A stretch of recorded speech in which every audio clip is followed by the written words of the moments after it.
గత వారం రోజులుగా తిరుమల తిరుపతి దేవస్థానం గురించి అనేకమైన అపచారాలను మనము సామాజిక మాధ్యమాల ద్వారా కానీ లేదా రిపోర్ట్ల ద్వారా కానీ మనందరం కూడా తెలుసుకున్నాం.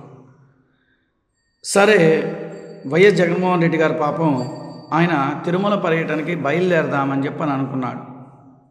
దానికి హిందూ సంఘాలు కానీ అందరూ కూడా భక్తకోటి జనం కూడా జగన్మోహన్ రెడ్డి రావాలి అనంటే డిక్లరేషన్ ఫామ్ మీద సంతకం పెట్టమని చెప్పేసి పట్టుబట్టడం జరిగింది. దానికి ఆయన నిరాకరించాడు. ఒక సీఎం నేను పెట్టేది ఏమిటి, నేను సీఎంని కదా, నేను పెట్టాల్సిన అవసరం లేదు, నా మానవతా తప్ప. మీరు సీఎం మాత్రమే.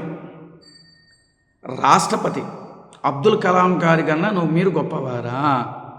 అబ్దుల్ కలాం గారి కన్నా మీరు గొప్పవారా? ఆయన తిరుమల తిరుపతి దేవస్థానానికి వెళ్ళటానికి, దర్శనానికి వెళ్ళటానికి డిక్లరేషన్ ఫాము ఢిల్లీలోంచి సంతకం పెట్టి అది తిరుమల తిరుపతి దేవస్థానానికి పంపించిన సంగతి మీకు కూడా తెలియదా? ఈ వైసీపీలో ఉన్న పేటీఎం బ్యాచ్లారా, పూర్తి అవగాహన ఉంటేనే మీరు మాట్లాడండి. అది ఉంది డైమండ్ రాణి రోజా, అది దానికి నోరు హద్దు పొద్దు అనేది ఒకటి లేదు. సనాతన ధర్మం తెలియదు, ఆచార వ్యవహారాలు తెలియదు, ఏమీ తెలియకుండా మాట్లాడుతుంది. ప్రతి దేవాలయానికి కొన్ని సాంప్రదాయ పద్ధతులు ఉంటాయి.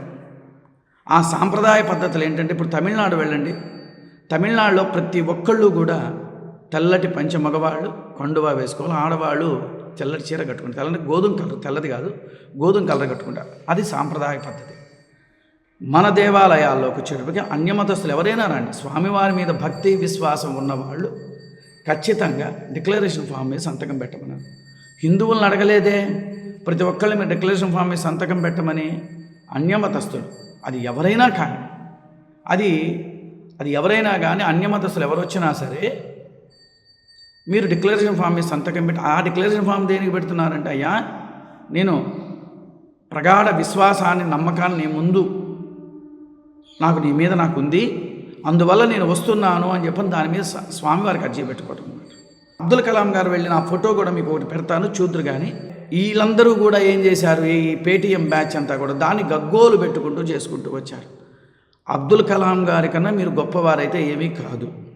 ఎందుకు నేను చెప్పమంటారా, మీ మీద ఎన్ని కేసులు ఉన్నాయో, ఎప్పుడు ఏం జరుగుతుందో కూడా తెలియని పరిస్థితి మీది. అబ్దుల్ కలాం గారు ఒక రాష్ట్రపతిగా, ఒక సైంటిస్టుగా ఆయన ఎన్నో భారతదేశానికి ఎన్నో కీర్తి పతాకాలను తీసుకొచ్చిన వ్యక్తి ఆయన. అంతటి వాడే డిక్లరేషన్ ఫామ్ మీద సంతకం పెట్టి స్వామివారి దర్శనానికి వెళ్ళాడంటే నువ్వేమన్నా గొప్పవాడివా? నువ్వేమన్నా సత్యహరిశ్చంద్రుడివా? ఇంకా ప్రధానంగా చెప్పాలంటే మీరు బాగా ఆలోచించండి. ఏ ప్రభుత్వాల్లో జరగనంత అన్యాయం, దుర్మార్గత్వము, దేవాలయాలు శిథిలావస్థలకు రావడానికి కారణం ఈ వైఎస్ఆర్ కాంగ్రెస్ ప్రభుత్వం. ఎందుకు నేను చెప్తున్నాను తెలుసా అండి?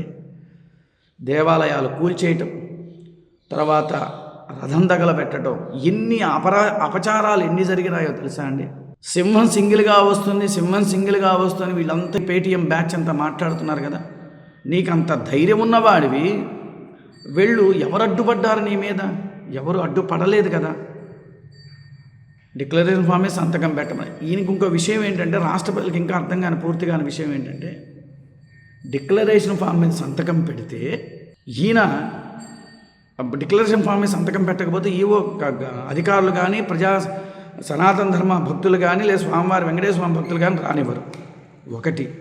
సరే పోని పెట్టాడు అని అంటే ఇంట్లో కుటుంబాల కలహాలు మొదలవుతాయని చెప్పని రాహాలి. ఈయన జరిగిన వ్యవహార శైలి ఏంటంటే ఇది పరిస్థితి అండి. రాష్ట్ర ప్రజలారా, నేను ఒక్కటే మీ అందరికీ చెప్తున్నాను, ఈ వైసీపీ పేటీఎం బ్యాచ్ మాట ఆ రోజా ఉంది, దానికి హద్దు పొద్దు లేదు. అసలు హిందూ ధర్మం అన్నా లేదు, దేవాలయాల మీద ఉన్న నమ్మకం అన్నా కూడా వాళ్ళకి లేదు. అలాంటి వ్యక్తులు కూడా వచ్చి ఏదో పిచ్చివాగుళ్ళు వాగుతుంటే మనం దాన్ని సీరియస్గా తీసుకోవాల్సినంత అవసరం కూడా లేదని నా అభిప్రాయము. అబ్దుల్ కలాం గారి కన్నా గొప్పవాడైతే మాత్రం కాదు ఈ జగన్మోహన్ రెడ్డి.